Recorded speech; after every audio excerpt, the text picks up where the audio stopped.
The AAA video game landscape is something that has been ever evolving over the last console generation, more specifically this last year, as some game companies have started to adopt that $80 price tag model for some of their releases. And this is just after recently raising those prices to $70 within this current console generation. So it's refreshing to see games like Expedition 33, Split Fiction, and the Oblivion remake come along with their $50 price tag, and you're able to get a sizable experience out of your purchase. It makes a shift that many gamers are happy to support and are happy to spend $50 on a game if it isn't going to be stocked full of microtransactions and shop items that they're trying to sell you. Mafia the Old Country is another game to slot into that $50 price point, and while it's not anywhere on the level as those previously mentioned games, I still think it's a fun game, and it looks to have landed decently on Steam, peaking at 35,000 players and a 70% mostly positive rating on Steam. Those lower end negative reviews do attribute to it being considered a walking simulator or a 10-hour cutscene movie like The Order 1886 or Hellblade 2, and I wouldn't say that you're necessarily wrong in thinking that either.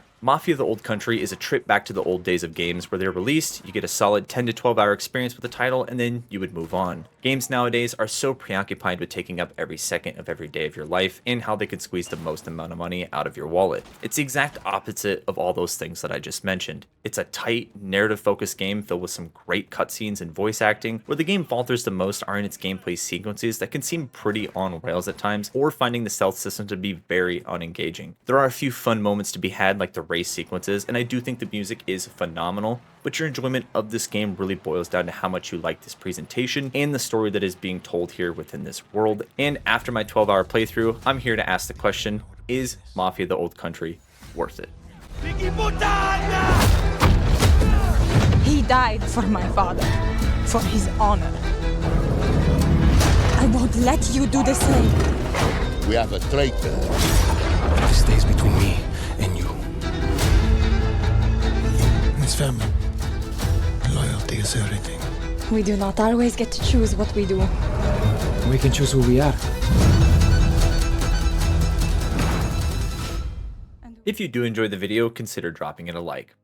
So I'll go ahead and I'll talk performance a little bit. I went ahead and I played Mafia the Old Country on PC at 1440p, running an RTX 4080 and an i7-13700K with all the graphical settings at their max values, DLSS set to quality, and frame generation enabled. For the most part, game ran great. I didn't have any crashes in my 12 hours of playtime and no really major graphical bugs, and I usually was able to maintain roughly 100 to 120 FPS, but I do want to note there were a good amount of stutters throughout my playtime. While they weren't completely terrible or unplayable, it was still noticeable enough and that I want to mention here, and the game is also an Unreal Engine 5 title, so the performance is going to vary greatly from system to system, so I always recommend that if you are planning on picking up the game, it's best to look at a few videos with comparable specs to yours so that you at least have an idea of what you'd be working with. I also want to note that from a graphical standpoint and from like the $50 price point, Mafia the Old Country is a damn good looking game. The cutscenes I think all look great and the actual world looks great. It's nothing that's really going to like blow you away, but I still thought the countryside of Sicily was damn beautiful to look at and one that I personally could have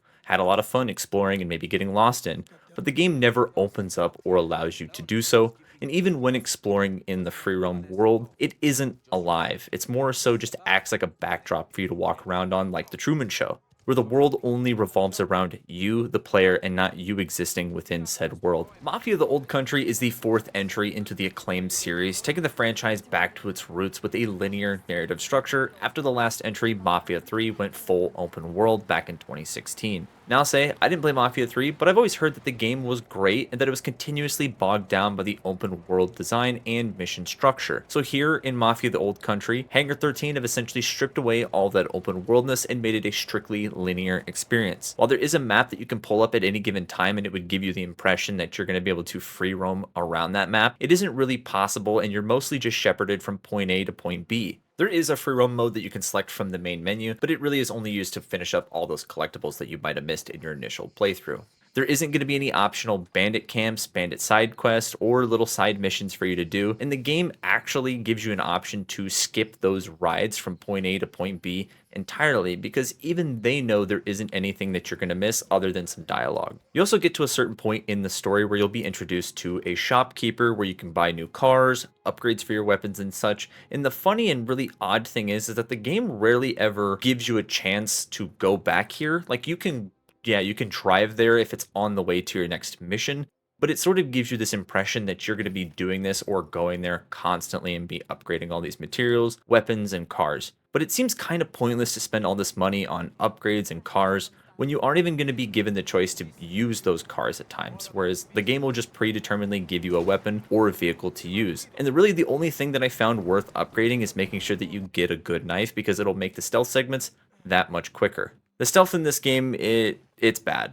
It's one of the most one-dimensional stealth systems that I've seen in a long time, and after that first encounter, you've quite literally seen all that this game has to offer when it comes to stealth mechanics. You have the ability to toss a coin or a bottle as a distraction, and then you take out that guard by either smashing the ever-living shit out of your X button or using that trusty knife, which is going to get dull over time and need to be sharpened, which is why I recommended upgrading that knife first. Hiding bodies is also another option, but more often than not, the guard's actual patrol areas and patterns don't overlap and they don't really ever look at each other, so you can just go from one guard to the next without really much worry or effort.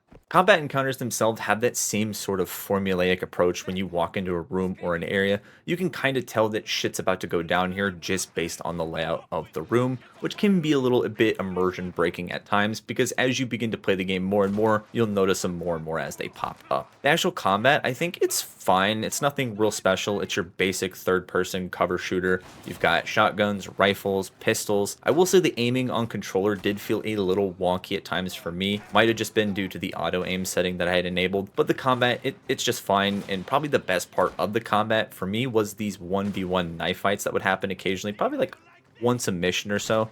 They are very one-dimensional and like cinematic, but I like it for that reason, that cinematic feeling as the camera would pull in, pull back during all these little things. But those 1v1 knife fights became very predictable because they have these similar combat arenas or layouts, so you could kind of see those coming from a distance if you paid attention. It also wouldn't be a Mafia game if we didn't have a couple racing sections sprinkled into the game, like a horse race, and then finally a car race throughout the cities and countrysides. I found those two to be probably the highlights of the game for me, just due to the presentation and how much fun I had. There's also a mission that takes place during a church evening. It's really fun. I think the best parts of this game are definitely its scripted sequences, or those scripted moments, and Mafia the Old Country feels like it was made in mind with the story coming first and the gameplay being second, because a lot of these gameplay elements are pretty weak at times, but I think where the game shines the most is within its narrative and its characters. So here in Mafia the Old Country, you play as Enzo, a young man who is sold into slavery and forced to work in the sulfur mines to pay off his debt so that he can one day be free.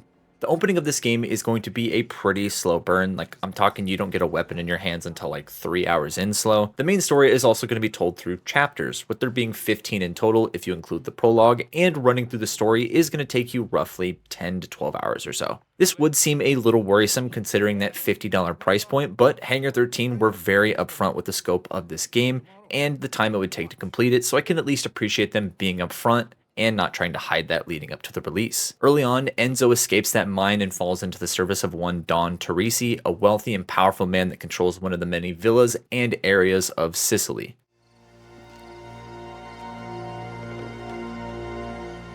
On my land,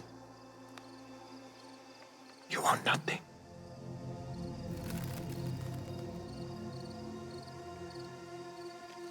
You tell your boss the boy is under my protection. And if our truce is dishonored again, I will repay that offense tenfold.